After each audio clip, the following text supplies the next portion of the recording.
All right, Comeback team community, welcome to our podcast. Robert Masson here. I'm here with Chuck Wolf, Trevor Anderson. We're here in Park City, Utah for the Park City series. We're focusing on winter sports.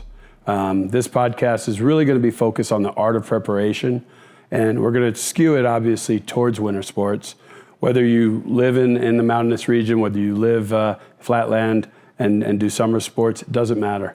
The art of the preparation for this type of terrain, for this type of altitude and weather and pattern of movement is all equally relevant. And this particular winter season, I'm arriving completely healthy.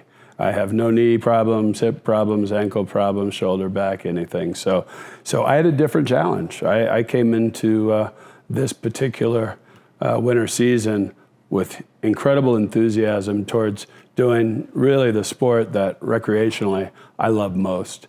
And it's a little different. The last few years, I'd been recovering from something when I did it. And so there are all these different perspectives that we all face when we look at these activities that we choose to chase and that we choose to pursue to measure, the quality of how we're pursuing our life. And so this year, it was really about performance for me. I really decided that I wanted to be ready for the aerobic capacity, ready for the flexibility. As a 57-year-old, I really wanted to focus more on, my agility, my speed and recognition, my mindfulness, my perspective of where I am in the mountain, what was coming, how fast was I coming on it, and I wanted to be ahead of myself. Speed of the game. In so many sports, we talk about speed of the game. So when you're talking about the art of preparation and you're looking at things through a variety of lenses and a variety of perspectives, there are all these considerations.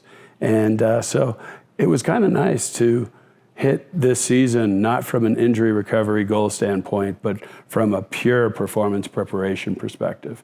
It doesn't matter whether you're competitive in winter sports or you're an amateur or an enthusiast, there is an art to the preparation. So, with that, we're really going to focus on breaking down these individual qualities and characteristics that you can optimize and increase your capability on. If you are coming into winter season with a recent injury, we're going to try to give you at least the framework and the perspective by which you can choose to navigate your specific injury. We're not going to be focusing on specific injuries, but there is a process and there is a way. Chuck, flexibility obviously has been your thing since the day we started working together. And you've taught me so much about, as a spine surgeon who deals so much with the torque or flexion or compression aspects of spinal injury at the disc level, about the thoracic spine, about the hips, about how we can optimize those parts of the body to reduce strain. I don't think there is a season, I don't think there's a pattern of sport or activity where that's more important than in winter sports. I'm sure you have an incredibly unique perspective now that you are literally right in the midst of all of this. Well, let's take what you just stated. Being a spinal surgeon, so much shock that goes through the back under normal daily activities, and now you come out here where you're working against gravity, and if you're not in the proper positions, in the proper angles, the shock and the forces are going to go through the back. It's interesting that the body's made up to have our joints, particularly the foot and ankle, the hips, and the thoracic spine, to absorb a lot of force, to absorb a lot of shock. But if they're not in the right position, guess where that's going to go through? Through the lumbar spine, and they're going to be seeing you. So even though we're not going to necessarily talk about specific injuries, but the fact is, if somebody does have a specific injury, the way I look at it, that now is the weakest link. Yeah. I have to strengthen that weakest link first. And let's assume it's not a major injury at the moment.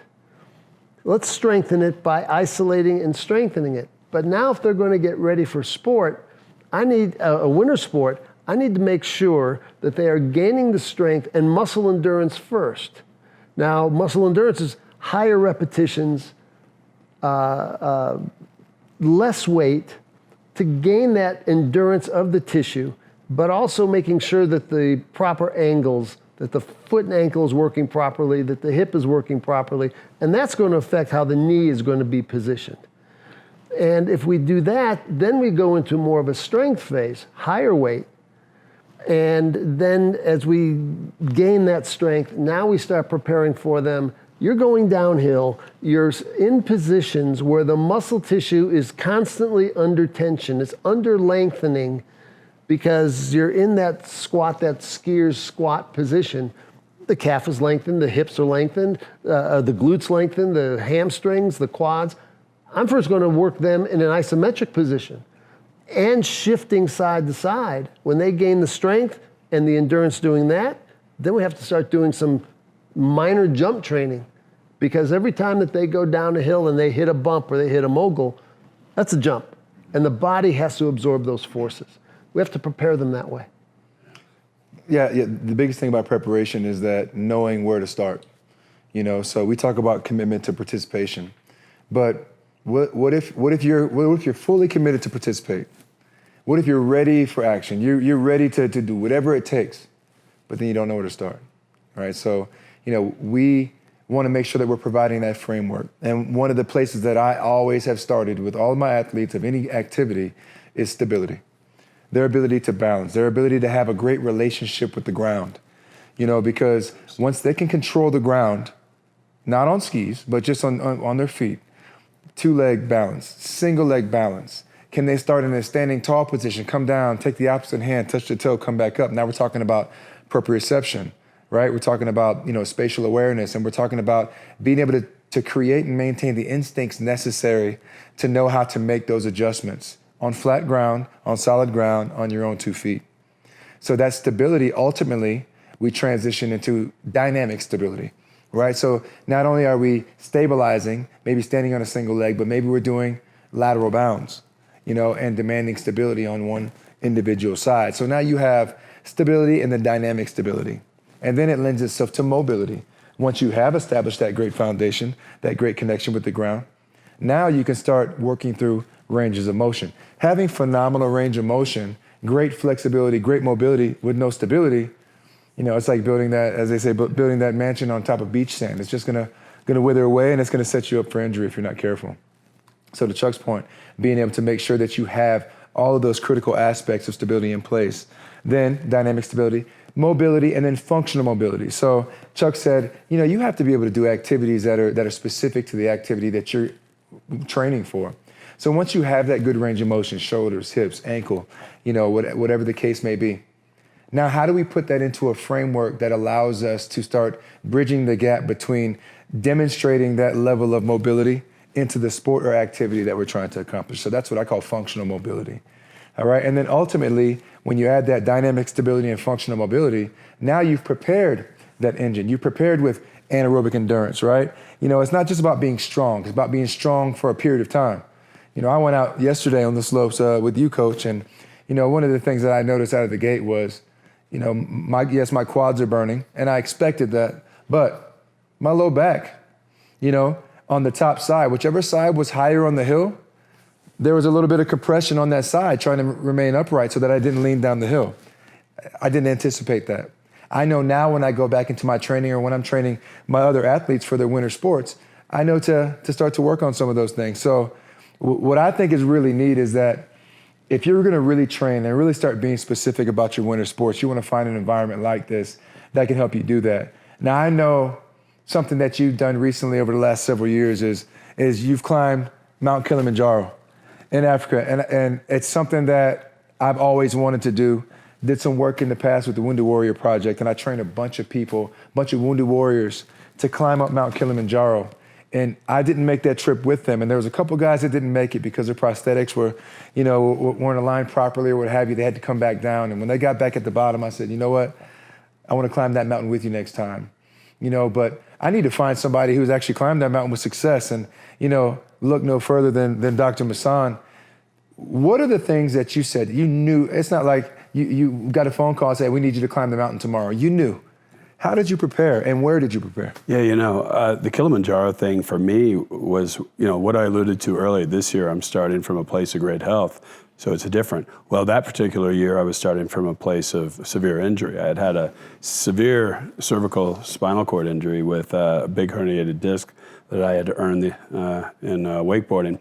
And I had just had surgery. And so as I was recovering from the preliminary aspects of the neck reconstruction surgery, I was already into low impact cardio. I was already into building my strength, getting back to the gym. I was 6-7 weeks in, and I was visiting a friend here in Park City, and sure enough, we had an invite to go to Kilimanjaro in February the following year. So instantly that became my recovery goal. But doing something like that brings all of this to the center.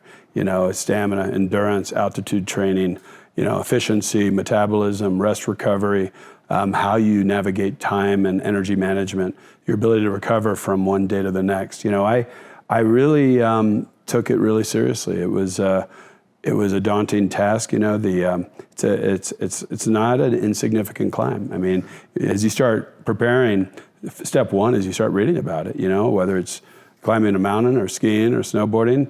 If you want to be prepared properly, you got to start understanding the task ahead. And it became obvious that there were failures, there were health crises, there was severe life-threatening altitude sickness. And so I just went on a very organized and systemic pathway, obviously to maximize my aerobic conditioning and my particularly hip and leg strength and stamina.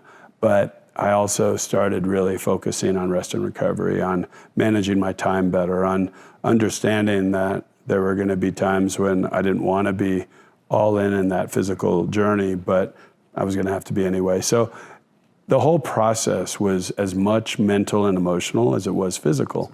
But the climb itself, as someone who was recovering from something, and in my case it was spine, but so many people I know and I'm friends with have done similar things: hip, knee, ankle, hip replacement, knee replacement. You have to create that structure. You really have to find that fabric where you can, discipline yourself enough to organize all of those different things. And so you were actually right here in Park City doing the majority of your training for that, weren't you?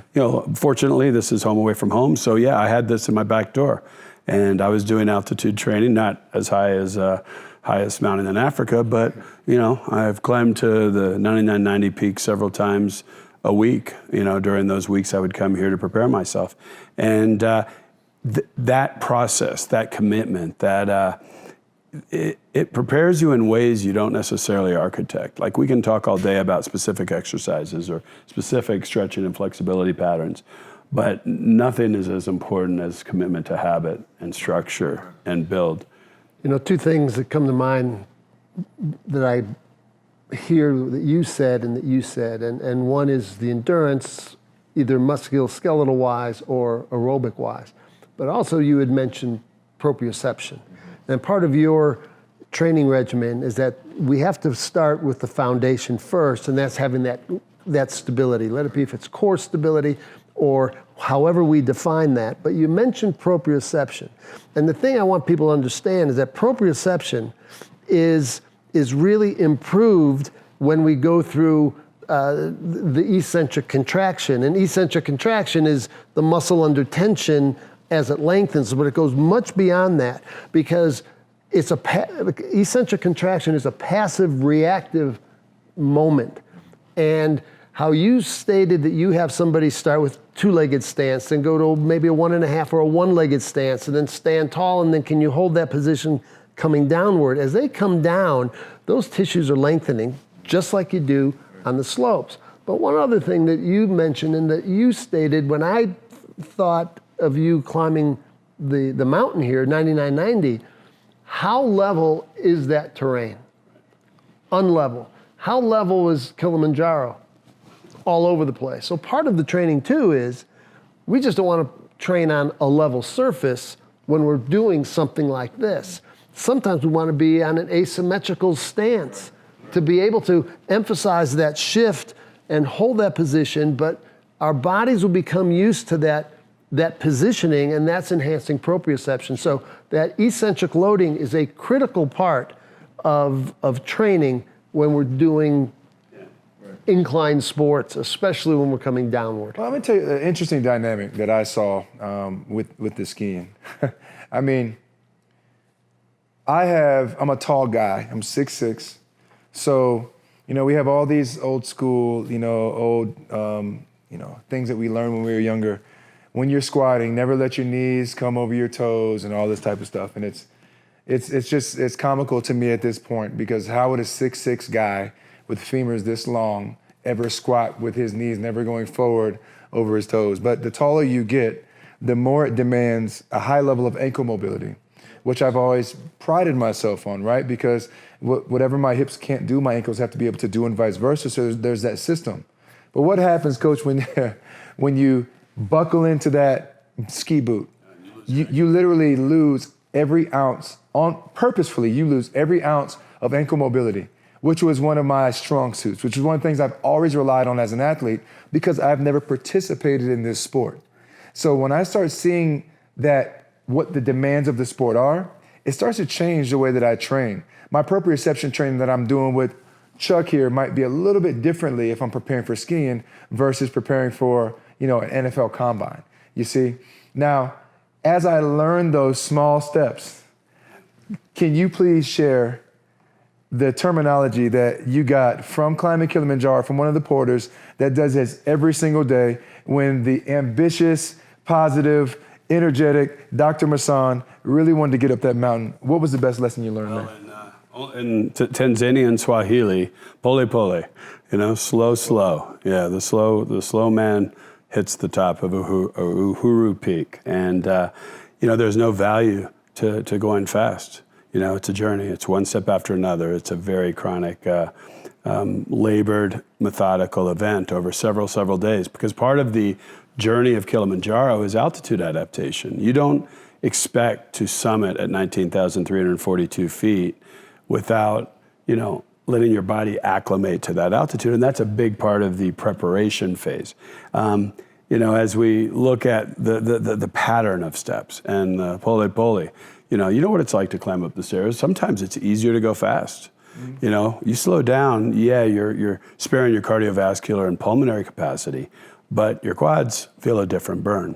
So in your training, you have to go fast training, you have to go slow training. And, so I mixed it up. And, where did I learn that? Did I learn that, in the gym, doing exercises, doing fitness routines or quad routines? No, I learned that climbing up 9990 when I realized that I was trying to be the Energizer Bunny and race up the hill. Right. That wasn't going to happen. Right. And so, again, the art of preparation. There's 2 points here that I'm thinking about now. You say go slow. When I see people, the faster people go, the more abbreviated that motion is. Right. And I tell them, you don't own that movement. It's a cheat. It's in a way a cheat. Sometimes we need to do it. Right. But when we're training for this type of activity, this type of event, we have to own the movement. And going slow, you own the movement. And so many athletes try and get through it to either think that they're doing the movement pattern properly, or to please you as the coach. How many times have you told one of your athletes, TA, do X amount of squats, and they're going to do it to make you pleased? Sure. But their quality of movement isn't that great. It's not a number. It's not a number. We have to focus on the quality of movement, and you have to own that movement before you can do it explosively. Right. The second point is, you talk about the knee, and you talk about your lack of mobility once you got into boots. Well, isn't that interesting that we see, what's one of the biggest injuries you see in skiers? Knee injuries. So we better have the strength in the glutes. I call the knee the dumbest joint in the body, because it's going to do what the foot and hip tell it to do. Right. So we better understand why the knee's going the way it is. I don't care how it goes. I need to know why it's going that way. So that comes back to foot and ankle movement as well as hip movement. Right, and so what I always say with my people is, and to your point is, let's just say we're doing 1 set of 10. I said, don't think of this as 1 set of 10. Think of it 10 sets of 1. I don't want, circle, knee circle, repeatedly. I want circle, reset, circle. I want to make sure that we have individual deliberate movements for 10 repetitions of the entire process to thereby own the movement. and do it properly. You know, you mentioned early on mindfulness. I don't care what it takes to get there. Personally, if I can use something I've told athletes, but that I do for myself, if I'm going to do a set of 10, whatever it might be, if I'm fatigued or if it's a heavy weight, 10's a lot. But I think to myself, I'm going to do 5 sets of 2. So I do one, I count to myself 1, 1, 1, 2, 1, 3, 1, 4, 1, 5. That's a whole lot easier for me up here. And I know I accomplished it, but I own the movement. Well, when we were starting the turn training yesterday, what did I tell you? What was 10 turns? 10 turns was 10, that's all it was. Like 10 turns is 10 stops, change direction, stop, change direction, stop. And if you learn how to stop, then you can, and you learn how to turn, and then you learn how to stop again. Next thing you know, you're coming down the run. It's your braking system. Exactly. I got a question for you. Well, you just said the term. What position was your hip and your knee in when you stopped? Well, it had to be in a hinge position. I mean, hinge position. So your tissues were longer. Right. Eccentric contraction is negative. Right. Negative or eccentric contraction is deceleration. Right. We cannot do anything efficiently and effectively without going through eccentric contraction first. Yeah, I mean, you don't want to build a big engine with no brakes.